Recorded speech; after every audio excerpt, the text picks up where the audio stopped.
Welcome back, friends. Raise your hand if you enjoyed reading Amara and the Bats together last time. I know I did. This is such an amazing and inspirational story.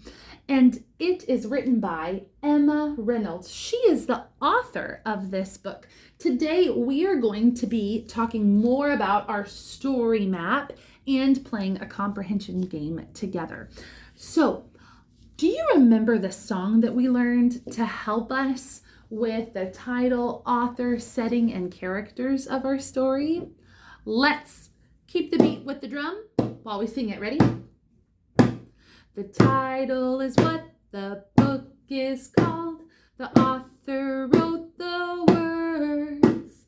The characters are people and animals, and the setting is the place in which it occurred. All right, so the title is what the book is called. That's Amara and the Bats. And the author wrote the words. Can you point to her name again? There it is, Emma Reynolds. Okay, now the characters are people or animals in our story, and the setting is the place and time in which it occurred. So let's take a quick picture walk through the story to remind ourselves of who was in the story, where it was at, what the problem was, and what the solution was. So instead of reading the whole story, we are going to go on a picture walk. We're going to look at the most important events through the book by glancing through some of the pictures. This is a great tool to remind yourself, friends, of what happened in the story. So, we learned in the beginning that Amara loves bats because one day there was a bat trapped in her attic and they had to call someone to help them get the bat to safety, and she discovered that bats are actually really cute and really fascinating. And ever since then, she loved to learn new facts about bats, like about their echolocation and about how they're nocturnal and about what they like to eat. So many facts. She loved learning. And she was excited to see the bats at her new park in the town that she was moving to. She thought, for sure, I'll get to see bats there too. But then we found about the problem in the story. There were no bats at the park. Their habitat had been destroyed. Oh no. Amara was so sad about what had happened to the bats. But then she started reading stories about how kids had made a difference. They had taken action to solve problems that they saw in their world and their community. So she decided she was going to do the same thing. So she talked with her mother and her brother, Samir, about making bat houses for them. She decided she wanted to share this with her friends at school. She was nervous, but she didn't have to be because they wanted to help. They even helped her with more ideas, like having a bake sale and trying to build a nature reserve in the park. They made signs. They talked with people in the community about saving the park and protecting the bats. And they built a nature reserve, a new place for the bats to stay and live. Man, amazing. Then they hung up the bat houses, and then she had to wait for the bats to come. We talked last time about waiting is so hard. She waited and waited and waited and waited and waited, and she didn't see them yet. But she stayed brave and she kept believing that they would come. And one day she got a call on the phone, and it was the park ranger, and sure enough, who do you think was there at the park? The bats! So Amara had helped protect the bats with her friends and community. They had found a solution to the problem that they saw. Wow, friends. Now that we have taken our picture walk through the book, let's see if we can identify some of these story map items together. So we talked about the title and the author. Now let's talk about the characters. Remember from our song that the characters are people or animals that are the main parts of the story. So In this story, the main character is, in the title, her name is Amara. Amara is our main character. Our main character. Her mom is also in this story helping her, and her brother. Do you remember what her brother's name was? Let's check back in this story. Do you remember when she was squeaking like a bat? And her brother said, "I can hear you." That was Samir, our story says. So her brother is Samir. So Amara, her mom, and Samir. And then let's see who else was in our story.